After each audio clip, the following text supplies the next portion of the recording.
Okay, we are here with the Economic Development Committee. It's Tuesday, December 9th.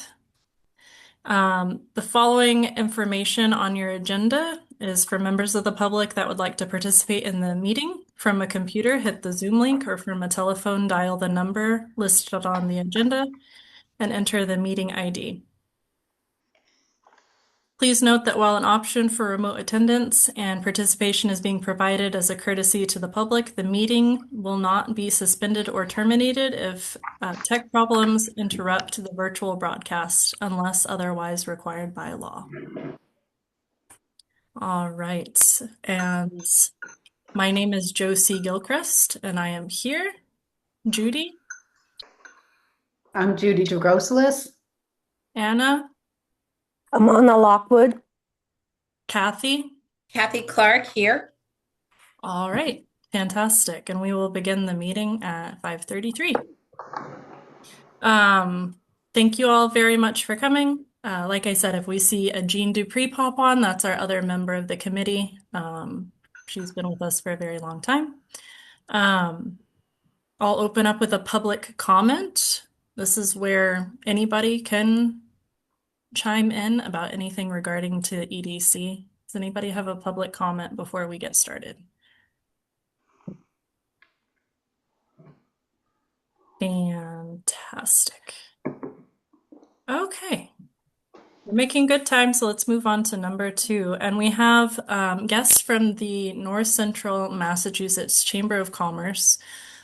We saw them a couple years ago. It was actually the first time I met Travis, and he still jokes about it because I made a comment of him and the President Roy walking in with fancy suits when I had just gotten done painting or something.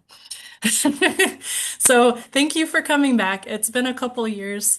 And I invited them today to share about what they're doing through the chamber, what resources they have available for their members and for the region, but also to share with us about North Central Mass in the way of economic development, some trends that they've been seeing, what they've been hearing from our community as far as economic development goes, because right now the Economic Development Committee is in a period of transition, and we will continue to be as we get a new land use director. We'll be reevaluating our charge, like what we are and what we do as a committee. And I thought it was good timing to hear from organizational leaders about what they're doing already so that we can be more collaborative in nature and less competitive, more collaborative and less kind of redundant in our efforts to support each other more, fill in blanks where there are some, and to be able to also push people that may benefit to the chamber as we know more about it. So thank you so much for coming, Sandy and Travis. If you want to take the floor and talk to us. Sure, happy to be here. Travis Condon, Director of Public Affairs for the Chamber, and I'll let Sandy introduce herself. Sandy Cataldo, Manager of Economic Development at the the Development Corporation, which is the economic development arm at the Chamber of Commerce, but all part of one team. And I like to say, if for some reason you hear anything a really loud noise or anything, someone's changing our fire alarm system, as my husband and his brother are changing the fire alarm system, so there might be a loud noise. I can't guarantee anything though. And I was also going to say, if you hear a howl or I shut my microphone off, it's because my dog is lapping up from his bowl of water. He just finished eating. So, but happy to be here. So for those of you who aren't familiar with the Chamber, we cover 27 cities and communities across North Central Massachusetts. I'm just going to give kind of a really high level overview. If I'm talking too fast, let me know. If you have questions, you don't have to wait till the presentation's over. Happy to chime in the middle of them. We don't have to wait till the end. Happy to answer those along the way. Sandy's going to focus on like the economic development side of the Chamber affiliates and some of the other initiatives we have, while I'll focus on like the Chamber and the tourism side and a new affiliate we just started up. But yeah, so the chamber covers 27 cities and towns across north central Massachusetts, including Lunenburg. We've got a great working relationship with the different towns. This is actually perfect timing because we have been going out to the towns and doing these sorts of meetings again. We kind of took some time off during the summer, but now that everyone's getting back into the swing of things this winter and fall, we're happy to always come out and make presentations to the small towns to let you know how we can work as a partner. And that's kind of what the chamber really looks at. We look at it ourselves as being a convener or a partner. If you're familiar with any chamber of commerces, like my boss always says, when you've seen one chamber, you've seen one chamber because every single one of them is different. Um, so if you look at a map, we pretty much cover Groton all the way in the east and then to the west about Athol Orange area down to Clinton and then up to the New Hampshire border. We have your typical networking events and marketing events and different workshops. Like today, we had a workshop on marketing where folks from WXLO came in and gave a presentation. I think they gave away like a $1,500 marketing package that someone ended up winning as part of a raffle prize. So we do different business I guess, education events, which kind of tie into the development operation. We know that small businesses, you're always looking for, ways you can improve your business, or you might have challenges or different things like that. So we try to tailor our programming throughout the year with different events that we do at the chamber that focus on things you might experience with your business. We had one that was actually really popular last year that we did twice, which was all about succession planning. Not just if you were looking to like retire or sell your business, but what happens if there's an emergency and all of a sudden, unfortunately, a tragedy happens and you're no longer around for your workplace. What is the protocol so that business continues on and succeeds? And so we do different workshops like that. We also did one recently with the SBDC, and Sandy's going to talk about more about those partnerships. We had the Small Business Development Center from Clark come out, and it wasn't quite like it wasn't a lecture. It was more of like almost like a open kind of therapy session where people could talk about the challenges that they've had with. I can talk a little. I can talk a little bit more to that if you want me to. Sure, we can do that, and then we'll go back to the chamber stuff. Okay, yeah. So we're calling it it's part of under our roundtable program. It's called strategic. Oh gosh, the SBDC calls it one thing, we call it something else. But basically, it's what it is. So a lot of times, small business owners feel like they're kind of on an island by themselves, and they really don't have anybody to kind of talk back and forth, or kind of like share experiences and challenges with. So this is an opportunity for the small business owners to come chat with other folks and help solve some of the issues that they deal with on a day to day. And it's not a person standing there kind of like lecturing or speaking to the crowd. It's everybody kind of sharing. And what they're doing is they're taking one challenge or one struggle per session, and we're meeting, like I think right now every other month. It'll go monthly eventually, but like last time we talked about hiring and retention. Solid group. It was great. It was a lot of open discussion, a lot of back and forth. The SBDC started it off, but then the rest of the group kind of just talked about some of the ways that they've been dealing with these hiring and retention issues. Next time it'll be about something else. Smaller group, but it's very productive, very engaging, and it's small businesses helping small businesses. So it's been really very well received. Thank you, Sandy. So we do those workshops, but we also do a lot of other things as well. We have different networking events, which I think chambers are more known for, but we also have some really themed events. So, and I know Kathy's been to this before. We in the fall have our legislative and candidates reception where we get the elected officials, select board members from the small towns, the mayors and the city council members from the cities. And then this year coming up, where it'll be an election year, we'll be reaching out to all the state reps and state senators and the candidates running against them as well. We get them all together for a chance for our business members and members of the general public, if they want to attend, they just have to register, to come out and actually engage with these folks one-on-one, so they can hear concerns from the business community. Some of them have never held public office before, and it's a great chance to introduce yourself to them and talk about, your concerns as a small business owner that you have in your community or in the region. In the spring, we'll have an economic forecast. We do this annually with a couple other chambers, with the Neshoba Valley Chamber and with Fidelity Bank, where if Fidelity does this really in-depth survey across business owners and residents in north central Massachusetts. And it really helps kind of look at the trends and where things are. We do a presentation on that research. We get a couple other speakers to talk about trends at the state and national levels as well, to really give you a picture of what the economy is looking like as we start the year off or get into the year. We also do the real estate summit every year. We partner with the NCMAR, the NICMAR, the Massachusetts Association of Realtors, more specifically the North Central Mass branch of it. Earlier this year, we had Secretary Ed Augustus come out. We were talking a lot about the housing crisis. So there are some different kind of educational themed events. In the fall, we had our congressional luncheon with the two members of the congressional delegation that came out. So we have those opportunities. I work in the chamber as the director of public affairs. Advocacy is a big aspect of what we do. During the budget season, we advocate for things in things in the state budget, like access to small business supports, funding for small business technical assistance, which helps Sandy and her team do the work that they do, tourism funding, education priorities. You can actually look at our public affairs policy if you would like, if you head to northcentralmass.com. I'll link you to our entire website later on.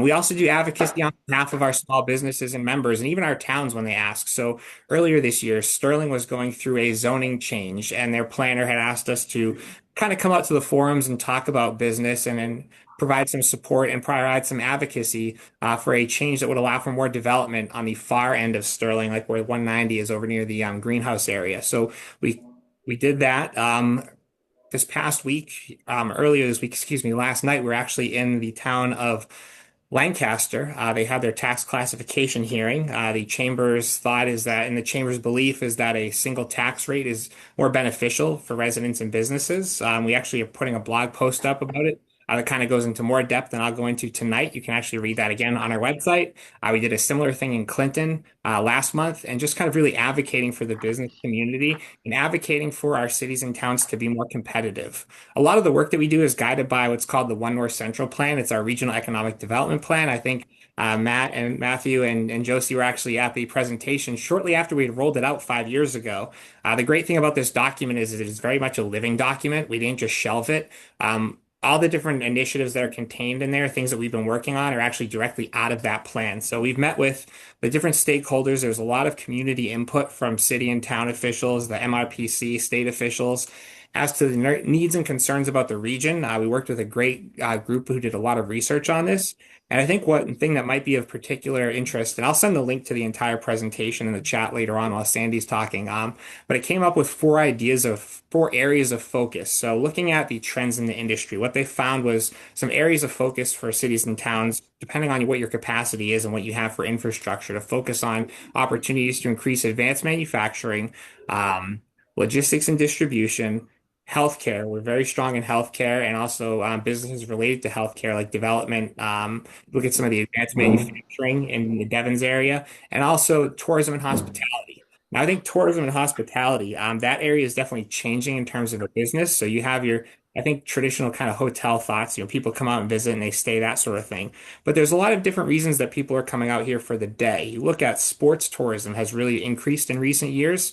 So the soccer fields along Route 70, Game On in Fitchburg, those opportunities where families are coming out to the region, but then they're looking for things to do in between games. If they're staying at one of the hotels in the area, they're not just staying right in that community. They're seeing what's around here. Where can I drive? What's in a reasonable distance?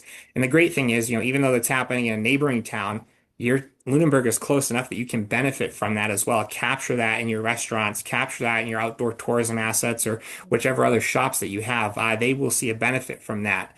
We actually just recently participated in a listening session with the Mass Office of Outdoor Recreation, because during the pandemic, what they started to realize was so many people are exploring not just Massachusetts, but in particular North Central Massachusetts, because of our outdoor amenities.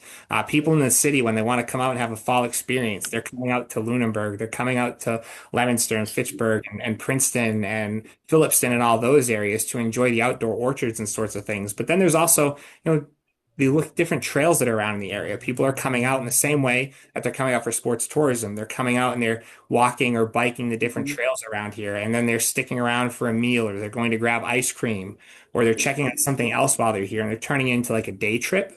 So outdoor recreation is another big area that falls under like the tourism and hospitality. So in this One North Central plan, which is about 184 pages of light reading when you have time, it goes into some more reasons why these are areas of focus for different industries.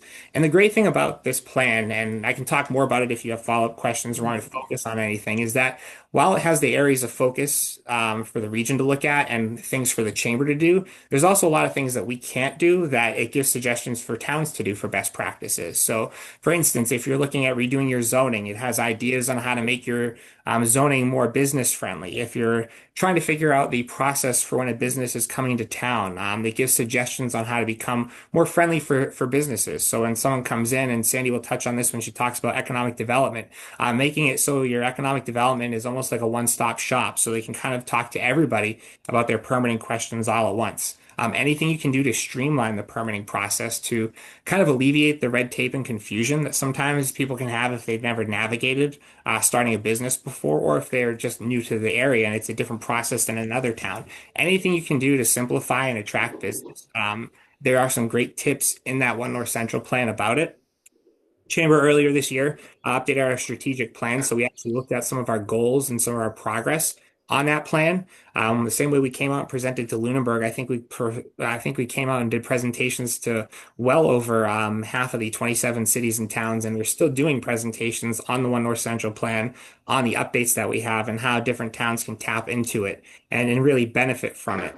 In addition to running the chamber, we also are the regional tourism council for the area. So we are charged by the state to help out with tourism efforts for the region. So we act as the RTC. We do receive some money from MOP, but it's almost like a three-legged stool where we receive funds from the state. Those can only be used for certain items, and they have to be matched dollar for dollar. So we also get private contributions and also rooms tax revenue collections from several different communities in the area. We put all that together, and that is what we use for digital campaigns, for print campaigns, other ad placements to attract people to North Central Massachusetts.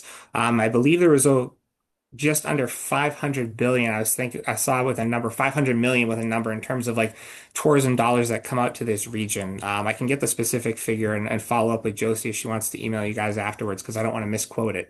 But it's unbelievable the amount of tourism that comes out here. And there's direct spending where people are coming out and spending at some of those attractions that I mentioned beforehand. But then there's like the indirect spending. So if they need to stop at a gas station, the businesses that supply your restaurants, if the restaurants are seeing a boom in tourism, those other restaurants are also seeing like an indirect increase in their in their spending in their buys because of the tourists coming out and spending money in your local restaurants. So that's one of the things that we focus with tourism. The great thing is about our visitor center, if you've never been in there, we have about 30 different local vendors whose products we carry in there. Some of them are farms, some of them are different shops that have a physical presence, but some of them are just small solo entrepreneurs that don't have an actual physical brick and mortar location. So they sell their products and their wares through our visitor center. So if you're ever interested in that, we are always kind of looking at different opportunities and different items that we can carry there because we want to showcase the different local vendors and different producers that we have in the region.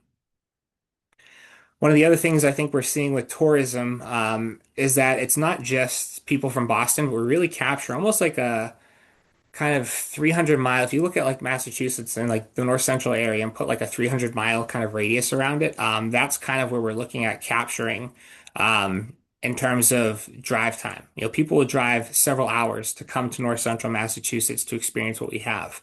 So the same people that are going up to New Hampshire and Vermont and Maine, we're capturing them for leaf peeping. People that might be going to the western part of New York, we're capturing them as well, and we're drawing from those different markets. The thing about Massachusetts is we do fund our tourism at a lower level than a lot of the other neighboring states. So that is one of the things we are working at on the advocacy side. I'm advocating for more funds to be spent on the Tourism Trust Fund, more tourism dollars that can come back to the region. In addition to those two, to the Chamber and our tourism affiliate, we also have our Chamber Foundation, which primarily is used for education initiatives. We have a talent compact where we convene educators and school officials, get them in one room talking about education and challenges and workforce challenges. We also have a scholarship program. The scholarship application is out right now. So all the different schools within our area, they already have the information for their students on that scholarship. Usually we gave out, in the past, it was about 26 scholarships worth $2,000 a year. So $52,000 in scholarships, if my math is correct. We're actually been increasing that in recent years, which is great. We've had more community buy-in, and we're also doing kind of different scholarships now for folks that aren't necessarily pursuing a college route. You have kids from the different trade schools, or even folks that are going back to school at a later date, or maybe taking night classes at somewhere, and they're getting into trades and that sort of thing. So we have scholarships to fund those as well. So if they need funds for books, if they need funds for their tools or licensing, that sort of thing. We have scholarships now that cover those costs in addition to kind of that traditional college experience, because we recognize that those are very valid and very rewarding career paths, and they're great for a lot of people, and we need the trades. So we're looking to support more of those different pathways. In addition to that, we also just started recently, we just got our approval for the North Central Massachusetts Rides Transportation Management Agency, or TMA. This came out of a series of meetings from about a year or so with the Shinnecock Nine, or the Community Health Partnership, looking at transportation issues in the region. So this is really focusing on like last mile rides and making sure that people can get to and from jobs in the region. So employers that are part of the Central Massachusetts TMA, they can actually utilize our services to help get their employees to and from work. So maybe they can take public transportation, but there's not a ride to get them from a bus stop to the last mile, or there's different ways that they could carpool, or they need a small van, that sort of thing. That's where the TMA is helping out. It's very much in its infancy, but we do have a website up. I will share that link as well. We're not looking to replace MART or anything that they're doing as a regional transit. We're really looking to supplement with MART. MART is actually a member of our TMA. The two hospitals in the region are as well. Both of the colleges are Mount Wachusett Community Colleges, and a couple other local employers, and we are always looking to expand that.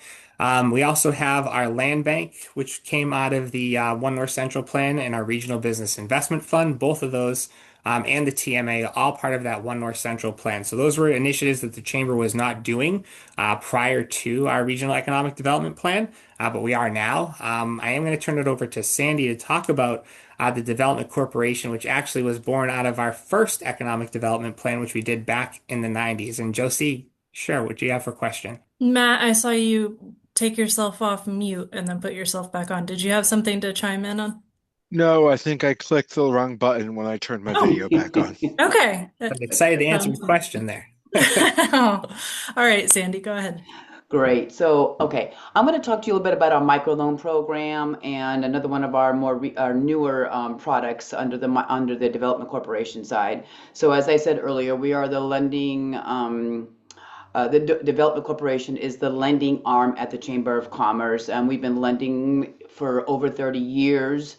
We're nonprofit economic development, and so we are here to support small businesses when they're not able to get funding. This particular program that I'm going to be talking about is one of the ways that we support small businesses, and it's our microloan program. We can lend to small businesses that are unable to get the funding from the banks and credit unions. So a lot of times a small business or pre-startup, startup, anybody that's under 2 years, they go to the bank. The bank is not comfortable lending to them unless they have at least 2 years of tax returns. So we have this program, and it's a wonderful program, and we're kind of like one of those best kept secrets. We're trying to get out to the community that is able to support those folks that are unable to get those funds from the banks. It's either because they're a startup, or maybe because there's a lack of collateral, or maybe there's a credit score just a little bit lower than what the banks can accept, but for whatever the reason, the bank can't help, then we might be able to. Our program goes up to $150,000 for things like leasehold improvements, purchasing equipment, supplies, inventory, refinancing business debt, and then gap financing, where we are side by side with the bank, or we partner with the bank. The bank takes the lead. We can go into second position in the collateral to kind of fill that gap so that the project can move forward. We can go up to $250,000 if there's a real estate purchase involved. We've helped so many different types of businesses: bakeries, food trucks, doggy daycares, tattoo parlors, restaurants, a lot of the most of the time high-risk businesses.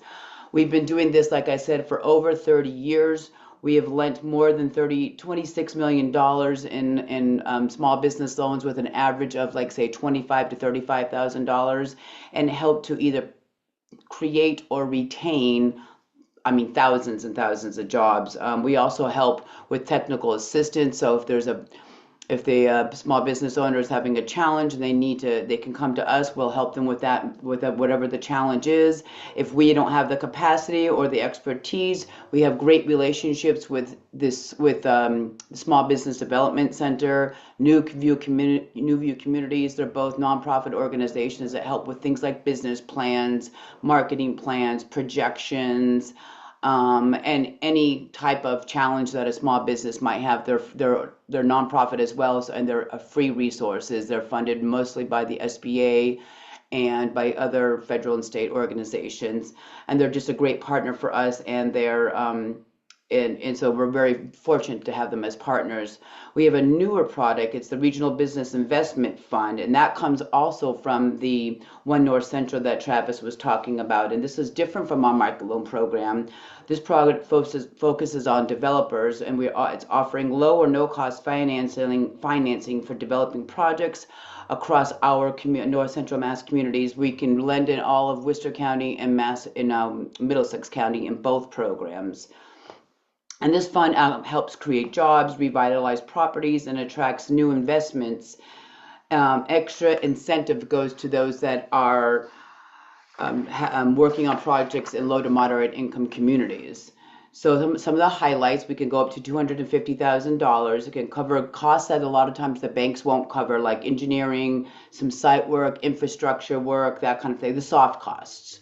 We have terms up to 5 to 10 years, amortized up to 25 years, 0 to 3% interest, 0% if it's in a low to moderate income community, flexible repayment terms.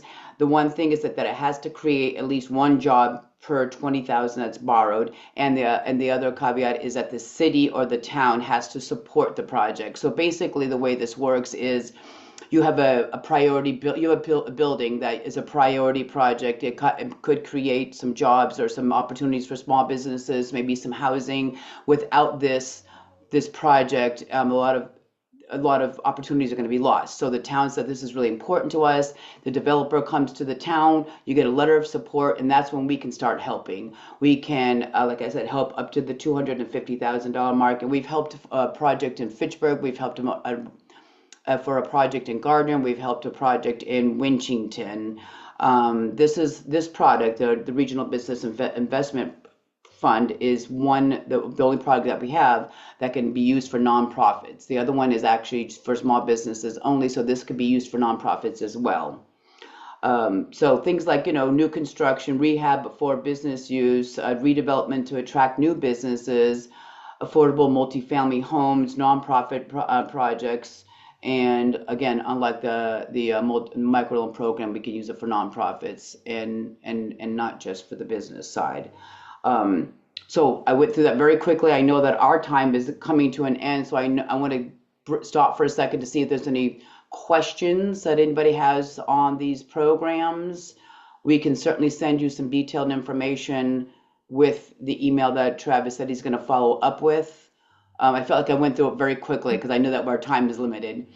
I just didn't catch the name of the other loan program. So there's the micro loan program, and then there's the one The that regional business, so the RBIF, the Regional Business Investment Fund. Okay. And that's a new product that came from the One North Central plan that Travis was talking about. Gotcha. Those are the two products, the main products that we have at the Development Corporation that can help with some of the needs that you might have in your small business community or for redeveloping property. And they're available in Lunenburg as well.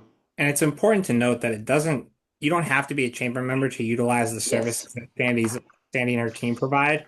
So if someone comes to the Economic Development Committee or comes to Lunenburg Town Hall and is like, I want to start a business, but I don't know what to do or where to go, send them to the Development Corporation. Send them to our website or have them call us or have them even stop by. We have so many people that will just drop in and say, can I set up an appointment? Our team is happy to sit down. As Sandy said, we'll work with you on technical assistance. We work with a number of different partners if they need business plan and that sort of thing. And it doesn't cost anything. And that's what we're here to do. We're here to be a resource. So if this town's looking at, how they can utilize the chamber, kind of think of us as your resource to help businesses that want to start up in your area. A number of cities will actually put some of our links and stuff on their website under their economic development office. You're more than welcome to do that as well. They kind of list us among their list of resources and providers. We're happy to, very happy to kind of head up on your website in that regard, because that's what we want to do. We want to be thought of as Yeah. a resource. I was just going to say, we've definitely have folks coming to us and having no idea how to start a business. They come to me all the time. Well, this is what I want to do, and this is what I'm thinking, and where do I start, and who at the city do I talk to? So we can help guide that. If we don't have the specific answer, we're going to give them a contact. We're just not going to like send them away and say, well, sorry, can't help you. We're going to give them a contact to that person at the, say, if it's a town of Lunenburg, this is the, say, maybe health department contact that you need to talk to, and this is the questions that you need to ask them. If it's maybe something to do with starting like a business certificate, we're going to guide them on who to talk to. Or if they're just looking for maybe a contact to help them with a business plan, we can help them with that as well. There's something I wanted to mention that Travis, we was going through all the workshops and all the trainings and that kind of thing. One of the things that we started doing recently are meet and greets. And because a lot of times small business owners, they are running their business, they're in the towns. And so what we started doing is kind of going out to the outer perimeters of our territory and coordinating these meet and greets so that these small business owners can come to this one central location, talk to some of the chamber staff, talk to kind of get to know each other. So maybe it's at a small business that has space for 10 or 15 people. We'll go there, we'll talk to them about some of our products and some of the opportunities that they have through the chamber, give them an opportunity to meet some of the other small business owners and maybe some of the staff at the EDC committee, or maybe staff from the Lunenburg town to meet and just talk about ways that they can partner. And I think Sorry, Sorry, yeah, Travis. hi. So I know you guys have sometimes you guys have events with Mhm. speakers and all. Are we, as part of the EDC, can participate on those?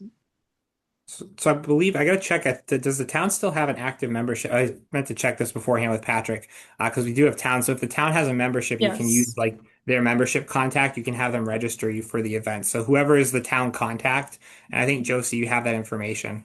You do? Yes, the town of Lunenburg is Yeah. a member of the chamber. That there's kind of a gray area between volunteers on a committee being able to kind of benefit from their membership. So staff can go if they're Gotcha. registered under the town of Lunenburg's account with the chamber. And I did send an email to the town manager to see about the Economic Development Committee gaining some sort of access to those Okay.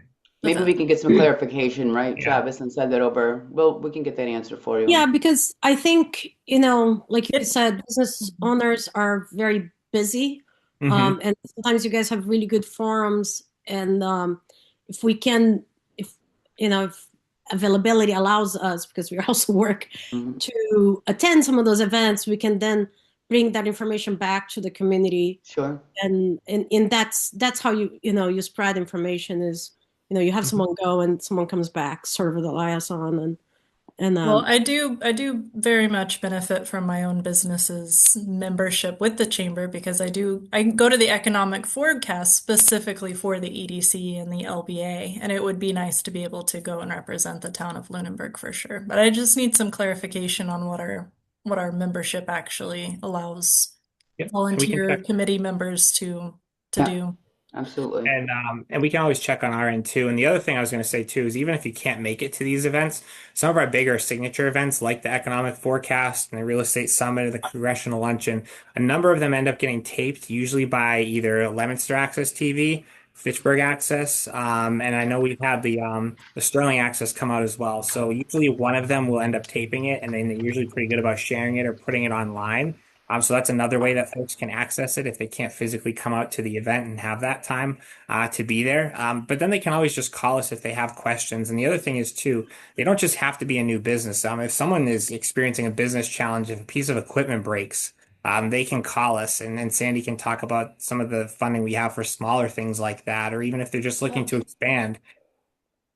Oh, so we work with small startup business, but also mature businesses. They don't have to just be startups, but that's primarily who we work with. And we also have this smaller well, there's what we call it the fast track. I'm not sure if that's was that what you were alluding to, Travis? Yeah, that for like a work for that sort of thing, but even just for working capital if they're looking to expand. Yeah. So again, we don't compete with the bank. So if it's a bankable loan, we'll tell them that, well, request that they go to their bank first. But if it's something the bank can't help with, then it might be something that we can help with. A lot of times, like a small business will have a van or a piece of equipment that is that is their business. So if that van breaks down, they can't get to that job or they can't get to the cleaning, whatever the case may be. We have what we call the fast track, and it's the only product that we have where there is a credit score, a minimum credit score, and it's a 660. All the other products, we don't look at a credit score. We look more at the history. So that helps a lot for small businesses. But this particular product, which is the fast track, it will go through this process very quickly. There's a minimum of $10,000. You can get that $10,000 within 2 weeks if you have at least 1 year tax returns and a minimum credit score of 660. So now you have the funds to go repair your van or your piece of equipment so that you can get to that job and fix the electrical or the plumbing or whatever it is. And I know a lot of times it's going to either make or break a situation, and especially in a tight time. So that's another product that is available. Again, that's one product where you do have to have a minimum credit score because there's minimal underwriting with that product. Thank you. And one of the other things I was going to mention too on the tourism front, in terms of kind of collaborating with the town beforehand, we used to actually have members of the different towns send us their items in terms of like events that are happening, almost like their community calendar listings, so we can print them in our Visit North Central guide. We had just put out the winter version of the guide. About 40,000 of those get printed and distributed around the state and around some neighboring areas as well. And it's also a digital version. We actually invested in some new technology now. So we actually have an AI platform that is actually scouring social media and the web for those events and kind of cross-referencing them on town websites and that sort of thing, to really help make sure that we're catching as many events as we can. For the 27 cities and towns throughout the area. It's really streamlined our marketing person's job in that regard.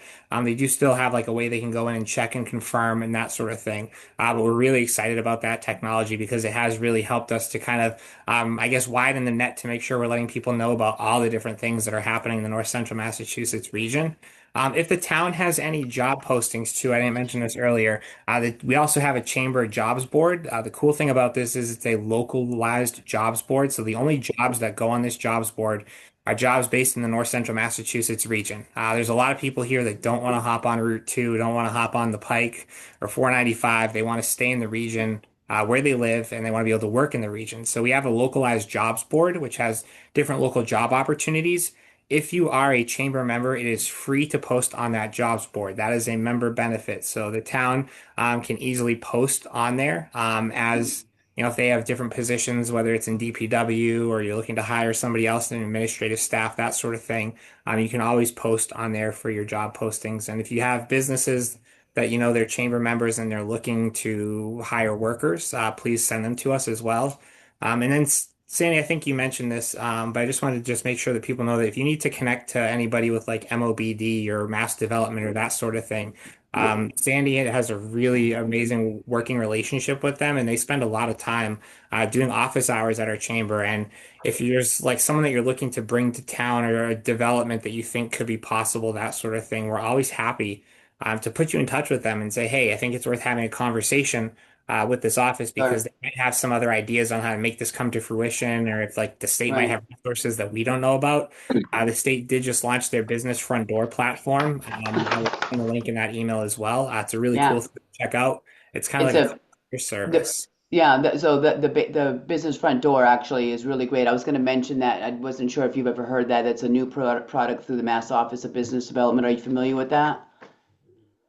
Okay, well, I'm going to tell you just a little bit about it. It's basically a one-stop place for businesses in Massachusetts to get support Instead of trying to hunt down the information across different state agencies, everything is centralized in one platform. So you would go on to this personal and you get personalized guidance, explores the funding opportunities, incentives, and even connect with a dedicated navigator who can help them walk through the process. It's available at the mass.gov website. It's making it easier for businesses to find resources and they need and to move forward with their growth. And that is, again, through the Mass Office of Business Development. It's called the Business Front Door. And they've been kind of going around talking about it to different communities.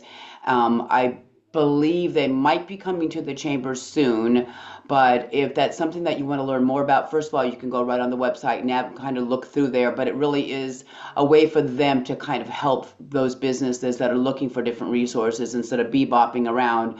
It's one place. You kind of go in there, talk about what, you kind of fill in this form saying what you're looking for. And then when you fill that in, then you'll be connected with someone that can help you navigate through the process, finding exactly the resources that are going to best fit your needs.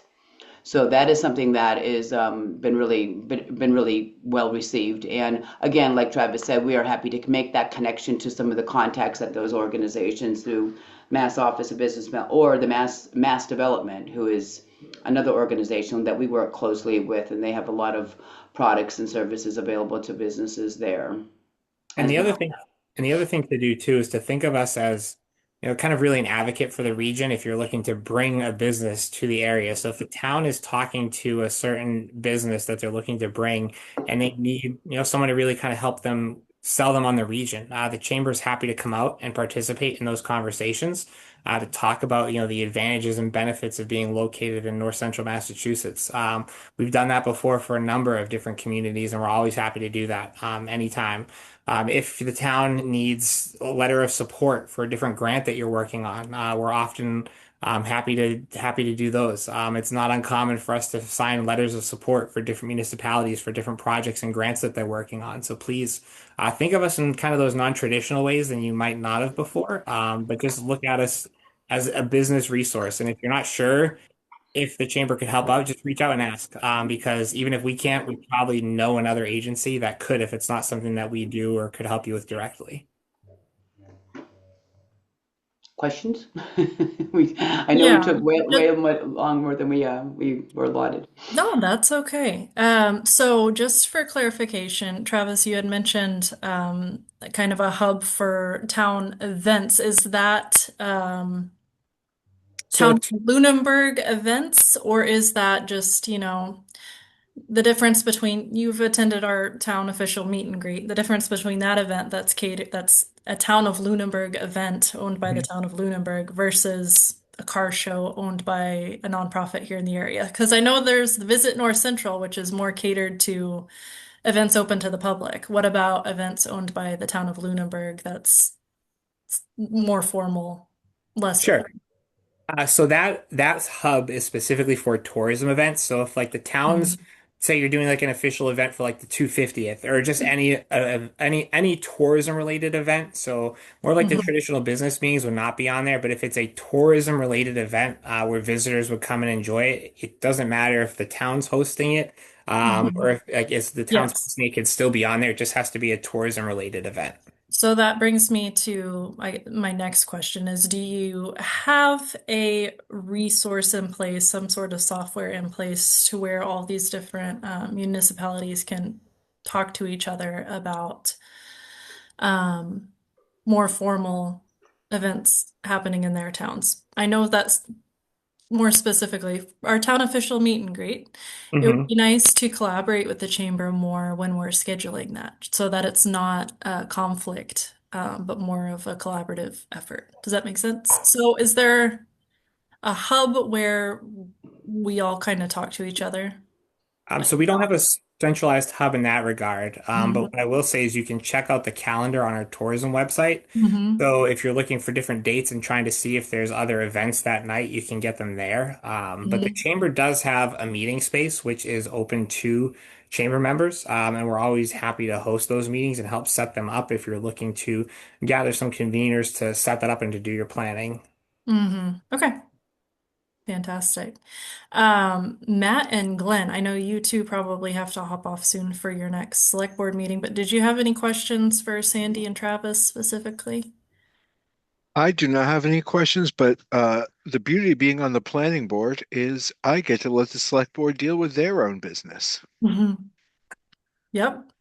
No, I would just like to thank both Travis and Sandy. Clearly, you guys have done this presentation before, and it's an amazing resource available to not only Lunenburg but the 26 other communities, and this has been very helpful.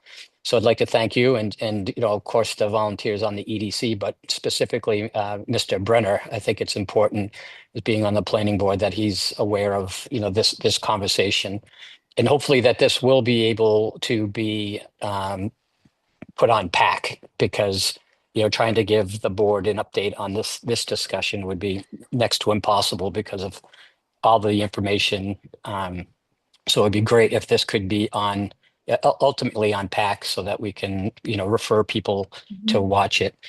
And It will is be. Yep. It's yeah. being recorded and they'll be able to post it on the YouTube channel for the town. For sure. So my only real question is like lately in the headlines, there's so many really like high profile businesses that are leaving Massachusetts and going up to like specifically Salem, New Hampshire.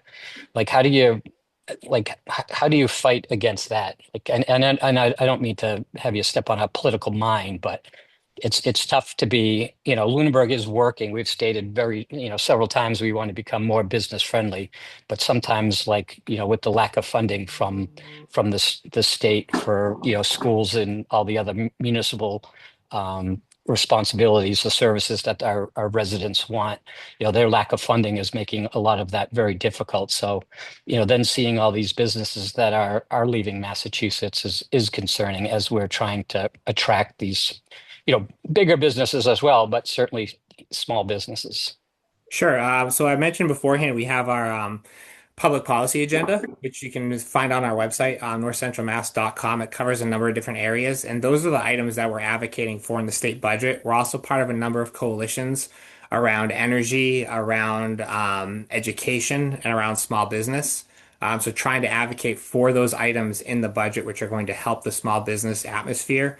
As I mentioned in the beginning, we go out to the small towns and we enter the different towns and cities and advocate for that single tax rate because we think that's something that does help communities to become and to remain more competitive as opposed to a split rate where a business is going to look and say, even before I invest $1 in that town, I'm having to spend more money right out of the gate, as opposed to going to somewhere with a single tax rate. So that's one of the issues that we've been facing right now. But it's really advocating for those things at the state level. We're in constant communication with the different state reps and state senators that cover the area. I think there's 6 state senators and about 9 state reps that I deal with on a regular basis. I monitor these issues, and I'm not afraid to email, call, or even text on a Sunday morning. I've done that. I've done that before to their cell phone. So we really try to advocate to keep businesses here in the region and keep a business-friendly climate.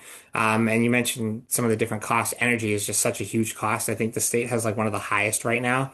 So one of the things that we're looking at is the different energy bills and energy affordability that's being looked at the state level. And the coalition, which we're a part of, they've got some experts there that can speak to the issue much better than I can. And so those are the different kinds of things that we're focusing on. And we have, people that we can rely on to help us advocate.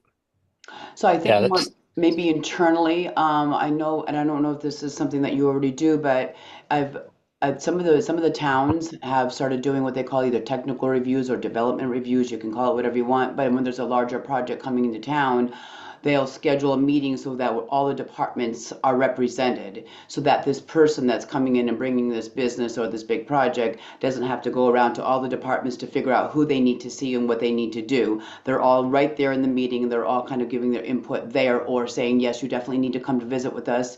Here's, what you need to bring in that kind of a thing, so that they're getting all their information at one time, or at least letting them know that yes, you definitely need to make contact with us, or no, you don't, for that matter. So those are things that I'm starting to see in different communities and different towns and in cities, and it's making a lot easier for these folks to come in, and it's making it a lot more business friendly. Yeah, I do appreciate that. I do think Lunenburg through Josie and Mr. Brenner have their focuses on that one-stop shopping aspect of getting people together and providing that information, seamlessly. So I do appreciate that. The only Sure. one other question I had I have concerns about the affordability for the residents, but in this specific question, it's for the businesses the businesses is the stormwater utility. Is that on your guys' radar at all? Because I'm concerned that as Lunenburg entertains implementing that it may be an excessive burden on the businesses in town. Is that on your radar at all? We've heard about it before, like different communities have been talking about it. I know one of the different gateway cities in the area was something that is rumored to be looking at it right now. Anything that's gonna cost businesses more, I think we are concerned about. And that's one of those things where if a member community has concerns, and they want us to come advocate, um, at different select board meetings, let us know because we're happy to come out and do the advocacy work. That's good to know. Yeah, because it's one of those things where we're committed to the single tax rate, and I see no indication of ever, in the near future moving away from it. It seems like we're very uh, supportive of that.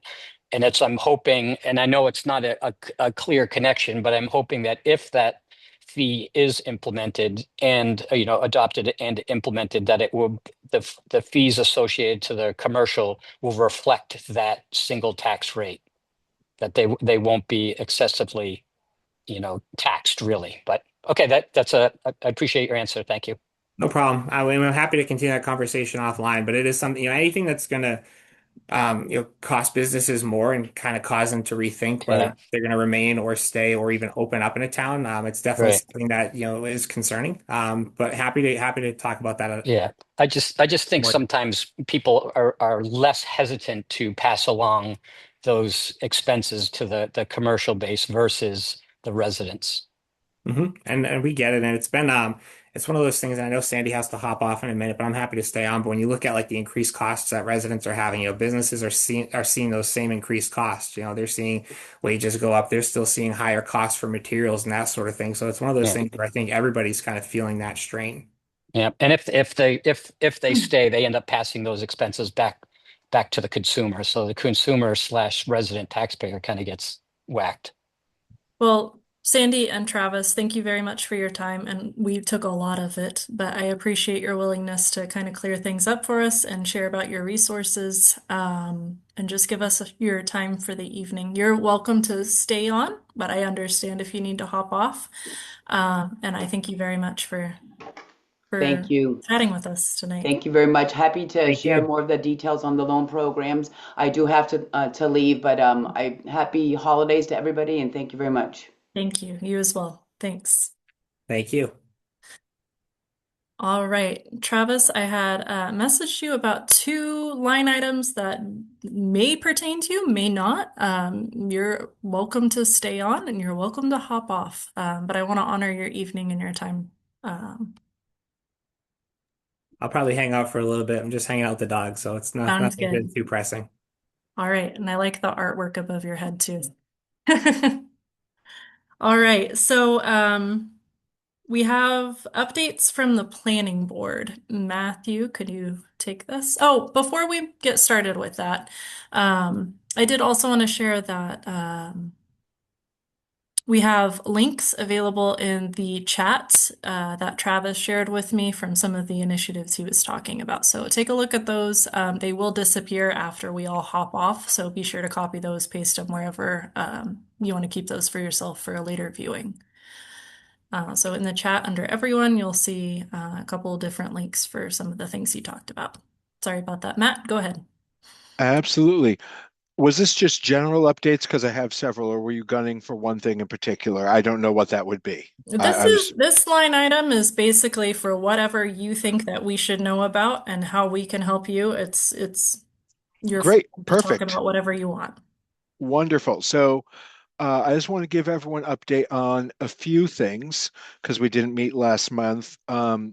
One is that if you haven't been into the Ritter building recently, it's starting to look real nice.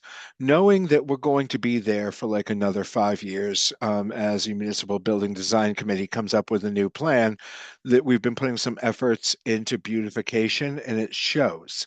The building is looking nicer. The planning office has received some very minor remodeling, both with painting and putting up a counter. It just gives a nicer, more welcoming, more government business like, rather than old fashioned desks in the middle of rooms, feeling that I think is a great way to welcome those applicants who are coming in looking to start a business and other members of the public as well. But it's a much nicer first impression than the aging building was giving. I want to also point out that there's been a lot of progress made with OpenGov. OpenGov is the online application tool the town is moving to. And what that really means from the EDC perspective is all those cries that have come out of this group very fairly over the years about the difficulty of of having to physically shuffle papers between departments or between buildings. It's digital and automated now for pretty much everything in building and everything in planning departments. So we've really done a lot and Brian Gingras deserves a ton of credit there, our building commissioner, for trying to streamline the process, even though there are necessary steps that are required that we can't change. It makes it less burdensome on the applicants and a much smoother experience overall. It also reduces indirect application costs for applicants. So when businesses are coming in, they don't need to print out as many forms, as many copies, get as many engineering plans made. It's not a big savings, but it is what we can offer on that front. I just want to call out that the land use director position has been, that title we changed it at town meeting, I believe, to Director of Planning and Economic Development. It might be Planning and Economic Development Director, I don't know. And that just really only has to do with the accessory supervisory uses that role previously had over things like conservation. But that makes the position more competitive, and the recruitment on that front goes well. I'm hoping for our next meeting, I have good news to share. And finally, I want to stress again that the feedback that this committee has given over the years and continues to give matters. And I already mentioned how OpenGov has allowed us to streamline that application process that this committee has identified as a pain point. In addition, the discussions from this committee have really equipped me well on the Municipal Building Design Committee. When there are some things that people have brought up saying, well, could we just do X? And I've been able to say, look, we've heard from business people in town, and X isn't going to fly. Keeping government divided between buildings is an active problem for not just for the residents, but for our business residents as well. So the input from this committee continues to be useful for me, and I'm thankful for it. Thank you, Matt. And I appreciate your time over and over again with attending these meetings too. You helped me clarify a lot, and just sharing information and being a mediator between us and town staff too. As a volunteer, you definitely work 2 full-time jobs doing this. So thank you very much. Well, thank you. Kathy, are you Here. there? Yeah, Okay. hold on. So we're gonna That's my video. Are you set up and able to do the business overview? I am now, yes. Awesome. Thank you so much. I'll hand it over to you. Okay. I looked up the last time actually that I had physically written up a business update, which was some time ago, back in October. So, starting off with Conrad's, ironically, I just got a message from Dave from Conrad's who said that he may have some news after the first of the year. So that's good news. I don't know what that news will be, but certainly it would be good to see that open in the springtime. Ruby's Donuts. I actually stopped in and spoke with the owner yesterday. And then I also spoke with Brian, and they're getting farther along, which is great. He's just waiting for electrical and fire to sign off. And then Bridget from Neshoba has to come out and do her inspection. He's hopeful for January, but Brian was kind of, like, oh, that's a bit of a stretch, but we'll see what happens. But the inside looks wonderful. He's got it painted. He's got his menu there. It's a far cry from what it had been. And that's over by CVS. Yes, Yeah. that's the old Stella's coffee Right. shop, which is across from Arrive. And Well, then- Happy New Year to us. I know, yeah. And, he does a wonderful business. Everybody I've mentioned Ruby's Donuts to was like, Mhm. oh, Ruby's coming to Lunenburg is exciting. And I'm like, I've never heard of it. The best raspberry fritters ever. Oh, really? That's funny. And then let's see, Ember's building. That's kind of frustrating. I think the owner is gone to Florida. I spoke with another broker today who's dealing with someone related to that building in a bit of a way. And she said, yeah, I don't see anything that will be happening there anytime soon, which is disappointing. I've tried to reach out to that owner a few times since the previous person who was a chef who was going to move forward with that building. That kind of fell apart. Let's see, Bootlegger, good news. I call it the Bootlegger building because that's what it had been for so long. Reboot. Yeah, reboot. The new owner does have his permit. He's working on his third contractor, Brian said, but he's progressed. So he's getting Third contractor for the same thing? Apparently for some of the work inside. Jeez. So, I know, but he has a full permit now where he did not have that before. So hopefully he's making headway. I've tried to reach him and have been unable. So I haven't spoken with him in person or on the phone. But it certainly would be nice to. And Josie, I do think, and we've talked about this, I think at a previous meeting, it would be great. And I know the chamber does this to do a ribbon cutting when these places open. I've been sending out, so Ellen at the town clerk's office, I requested that she send both you and I any new business certificates that come into the office there. Right. And if I can read them, which I'm still, everything should be digital. Come on. Yeah, no, I agree. If I can read their emails, I have been sending them kind of a pre-written welcome to Lunenburg. Good. Here's what we can do for you, and it includes facilitating a ribbon cutting as well. Right. Yeah, no, I think that's a good idea because that's something that's. And then Travis just in the chat said that they're also happy to do a ribbon cutting and invite state officials as well. So that could definitely streamline our process there for sure. Okay. Thank you, So Travis. the Kebabalicious building, as it was last known, is up for sale. I have not spoken with that broker again, but intend to. And Del Forno, I had not spoken with Mike. He's doing a heck of a business there, though. I think that business is very strong. He just did a really nice thing with his community luncheon that he offers once a year. And he's doing well. Busy Bees. This is a new business that's going to be opening in 2 to 3 months. I asked Brian about that. It's like a play area type business for young kids, and it's going to be where the old Cost Cutters was. He thinks 2 to 3 months out is what I have written down. But they had, when I spoke with the broker who leased the space, he thought they were going to be in there soon. So they've already signed their lease, but I didn't see any activity over there. The gym, they have a big banner up, which is great.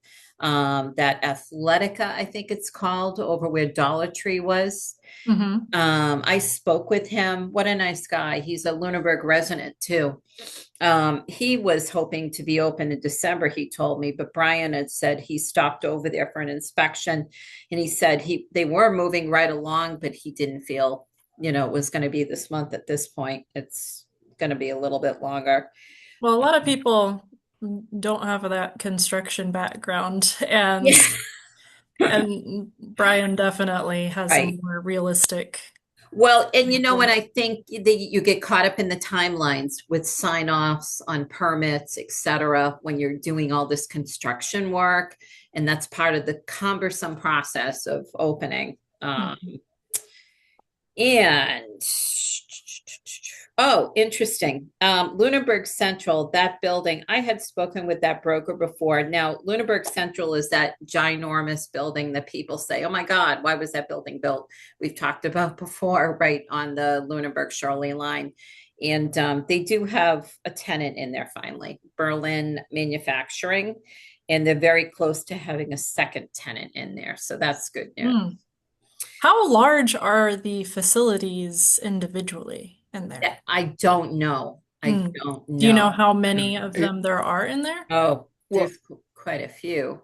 there can't be quite a few. It is custom space. Okay. So effectively, unless they've changed, the building itself, as you see it, is an empty shell. Right. It's built, but it's not Customized, Matt. Yeah, it is that you have a shell that can be customized, and then when someone comes in, they can kind of take one or more units, and they're all empty and open and just clear space. And then when the tenant comes in, they can build in plumbing and everything else to meet that tenant's specific warehousing needs. Okay. Huh, So, to my knowledge, they're not all necessarily going to be the same size or even necessarily super tight iterations of a standard unit size. Okay. Good to know. My knowledge is dated, though. I'll Okay. say that. Okay. I'll touch base with that broker again just to see if he has an update, particularly where the second business may be going in anticipation of that. I did call because I had him still in my phone, is the rep from Lufa Farms that came out to Lunenburg some time ago when we first evolved. And he's no longer with that business, to find out if they at all were going to be moving forward at some point in the future in terms of that land up behind Walmart. And he's no longer with the company. And I mentioned that to Brian, our building inspector, and he said, yeah, there was a new rep about a year ago. Oh, And, they had actually, the people had flown out, I guess, and had taken a look. But he said that was just like right before the election, and that they had put it on hold for the time being. So I was going to reach out to the owner of the land to see if it's still, active. But Brian said that Lufa Farms was still moving forward and still paying taxes. So that's a good thing. So that's it. awesome. Thank you very much. Yep. That's really helpful. And I hope that by the time we have our next meeting, we'll have a new economic development director who can actively reach out to all these, because I think the real challenge is, I think it's good for us to put a face to a name with some of these places that, come to town, and get to know them and say, hey, how can we help you? What can we do? But in essence, it's, it's hard to physically see all of these different business owners, and networking is helpful, but yeah. Well, you have the perfect job for providing these business overviews too. And I'm really thankful that you put your time together and kind of organize this in something that we can all get educated on for sure. And further footnote is, there may be some development coming in to discuss maybe by next meeting too. Okay, I can't say a whole heck of a lot about right now, but right. hopefully next meeting. Okay, thank you. Does anybody have anything for Kathy? Any questions before we move on? Okay. To the so Travis, I don't know if you want to keep hanging on to take a look at what the EDC does behind the scenes. You're welcome to as a member of the public to see what we're up to, but I'm sure you have other things you want to do. I've got to get cooking, but thank you. Literally cooking, yeah. Thank you so much for coming and sharing your evening with us. I appreciate your time as always. And one day I hope to be able to talk as fast and as concise as you, for I sure. appreciate it. Thank you. Have a good night. Thank you very much. Bye-bye. Okay, so we're going to move on to the Master Plan Steering Committee implementation. It was kind of my goal to wrap up the meeting by 6:50, but the chamber presentation went a little bit longer, which was great. We got a lot of very valuable information, a lot of stuff that I didn't know about, but it sounds like, well, it was very helpful because as we're thinking about redoing our charge, there's a lot of things that we don't, in my opinion, have to duplicate, which is relieving. Because we already have those professionals as a resource in our region that have already done the back end, it sounds like. So I think the discussion that we need to have as a committee, and this kind of goes with number 5 and 6 on the agenda for the Master Plan Steering Committee implementation and the EDC bylaw review, is that how much of what they're already offering do we want to consider for our committee and how we process information and put out information with the new Director of Planning and Economic Development? What are they going to be doing that may be similar to what the chamber is already doing? And I think that right now we're just informed and we don't really have a whole lot to do with it until that position is filled. And then we can have a deeper discussion about that. Matthew, would you agree with that? Yeah, no, 100%. We need to get, once that role is fully filled, we're going to be in a much better place. I mean, that role remains very much similar to what Adam was doing before, except Adam was also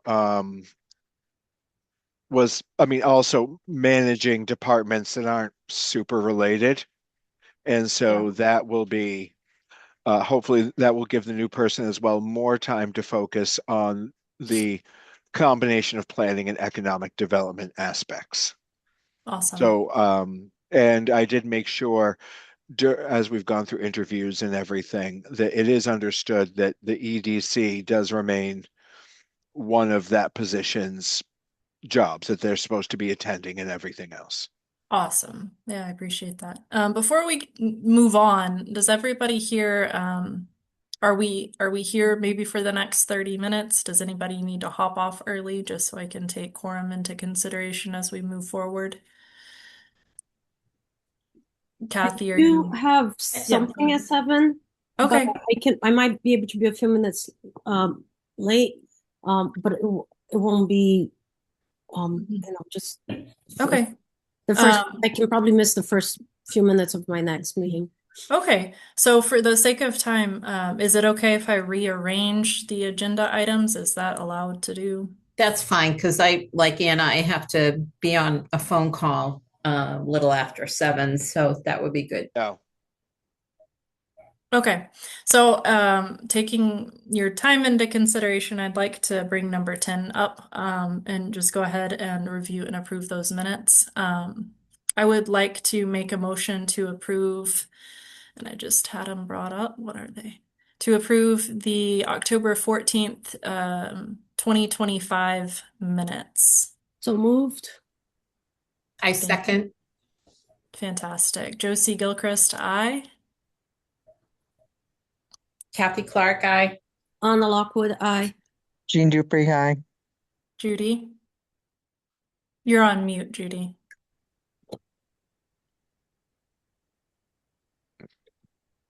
Judy DeGrosalis, aye. Fantastic. We have voted to approve the minutes for October 14th, 2025, and we'll get those posted with the town clerk's office. Thank you all very much. And then, so Kathy and Anna, because you will be both hopping off earlier, it's going to affect quorum. So I want to just ask everybody, what do we want to prioritize for tonight? Anything remaining will be bumped to the next meeting. I do feel like number 5 and 6, the Master Plan Steering Committee implementation and the EDC bylaw review, are kind of hand in hand, but also both of those do have to do with the Director of Planning and Economic Development position as well. There's not a whole lot we can change right now. Right. Right. But And it's important that they stay on our radar. yeah, absolutely. I guess we do need to talk about definitely number 7, which is our next meeting schedule. I do want everybody to take a look at their calendars and make sure that we can attend the second Tuesday in January. And if there's any conflicts, please let me know. It looks like the second Tuesday in January is the 13th. Do I have any members with scheduling issues for that? So, I technically there is a tri-board meeting scheduled for that evening. Oh, I see. But I don't know if that's going to change, to be honest, because they have changed others, the most recent ones. But I can keep you posted if I hear anything. Okay. Yeah. Okay. So it sounds like, Jean, do you have any scheduling conflicts with January 13th at 5:30? Yeah, I mean, yeah, my issue is that the second Tuesday at 7 o'clock is the Sportsman's Club membership meeting each month. So I do, when I plan these meetings, I do take into consideration that a lot of us have places to be at 7. And so I do try to wrap up. This meeting went a little bit longer because we had that presentation and I didn't want to give them time. But I would like to keep the meetings to where we start to close at 6:50, if that gives you all enough time. That works for me by Zoom. I'm away in January, but I can Zoom in. Okay. Judy, does that work for you? Yes, that works for me. If I'm not here, I'll Zoom. Okay. Fantastic. be So here. we will meet January 13th. As we work together kind of as a board and as we're doing more, I am learning to what is realistic to put on the agendas for that time frame. So I don't anticipate getting to everything, but I'm learning and kind of tweaking what's realistic to put on there. It's 5:30 our standing time, Josie? Yes, 5:30 is our starting time. And I do try to end it by 6:50. Or I'm trying to. So to push items from the agenda from this meeting to the next time we meet, do we need to vote on that? Or do we? No? Okay. No, you as chair have full authority to not do things on the agenda. Okay. And then you set the next agenda. So Fantastic. We'll talk about number 8 then, agenda items for the next meeting. I would like to put number 5 and number 6 on the agenda for the next meeting. Because I don't think that I had reached out to anybody to be a guest speaker for January. Josie, what about was the economic development person from Dean's office, from Mayor Mazzarella's office, going to speak at all? I'll have to verify that. I reached out to her and I reached out to Fitchburg's office. Okay. I don't think that either one's gotten back to me. I'll have to check for sure. Okay. And then my other question relates to, and I guess it's kind of a timeline issue. Matt, if we have a new land use director by February, with town meeting in the spring, if we were to work on a bylaw to present, what, I mean, do you think that that allows enough time to, That normally I would recommend starting by the first of the year, okay, but also I mean, we don't need to have a planner in place to begin work. okay, Um, I will say that I have sent Glenn over a draft bylaw that I wrote up. oh, okay. Um, Can you just for forward his that? eyes, and then I Okay. plan to bring it up to this committee when we had time, but we didn't have Okay. time for this agenda. I would like to Okay. talk about that at the next meeting. Okay, It was the member of the community that Glenn had brought up during public comment last time we met, okay, about the nail salon that wanted a BYOB policy put in place so that she could have like bachelorette parties, bring rainy, mimosas and wine or whatever to her right, salon. I reviewed the bylaw. I found where that was located. I wrote a draft bylaw. I wrote a mock application, and I wrote a presentation for the select board that I'm having Glenn take a look at because he has talked to her before, and then I'll present it to this committee the next time okay. we meet. Yeah, If there's anything like that, we can definitely start working on that now. I'm just thinking in terms of going back to what we talked about before, like the hurdles sometimes that are unnecessary with architectural plan or site plan, that I think conversation, with Matt and Brian needing to be involved as well to create, more of a streamlined process so that people aren't coming to town going, oh my God, I've got to do this. Are you kidding me? I've got to pay thousands for an architectural plan and I'm a tenant. There's just some illogic to that. Brian even agrees. And I know, I mean, we've discussed it before, and I just think that we need to create something that better suits the purpose and that doesn't scare business away, because that's where, you want to make it easier.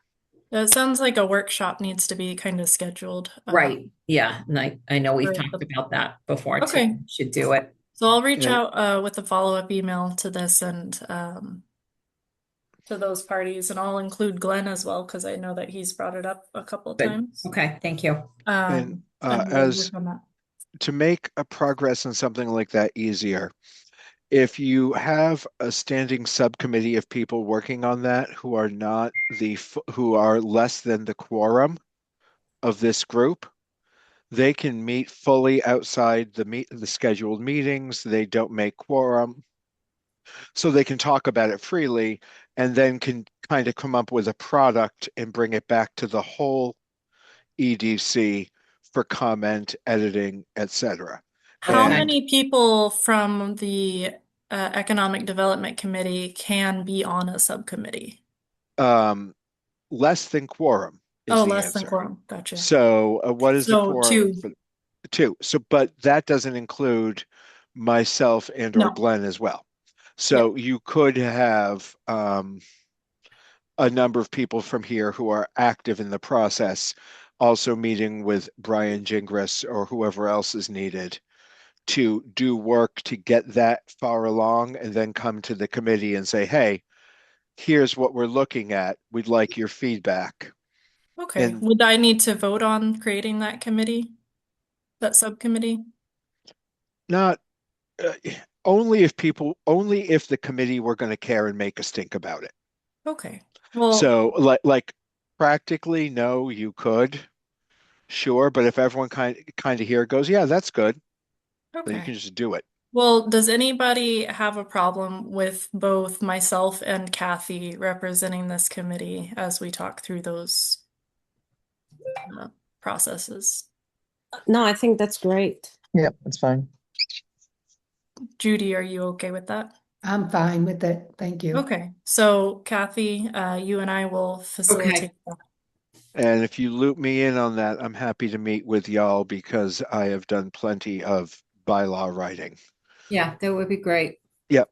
Glenn, do you want to be included in that email? Sure, that'd be great.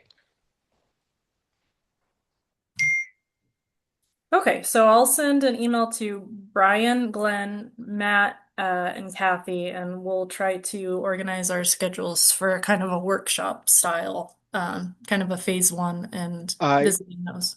what I would recommend, I would notify Brian, getting his active he is stretched to the max right now. Yeah. Mm-hmm. So anything we can do, like anything we can Oh. do initially, without committing him to sitting down with us for an hour or something, would be beneficial for everyone. Okay. And that sounds like it's something that perhaps we could just do via Zoom too. Yep. Okay. It is 6:56, and I know Kathy and Anna, you both have a place to be. I will see you all next month on the 13th at 5:30. I'll send out that information, but I'd like to make a motion to adjourn at 6:56. I'll make a motion. Second, All right. Josie Gilchrist, aye. Anna Lockwood, aye. Judy Dragosalis, aye. Jean Dupree, aye. Kathy Clark, aye. And we are adjourned. Thank you so Thank much, you. everybody. Have a good night, everyone. Thanks. Bye-bye. Happy holidays. You too.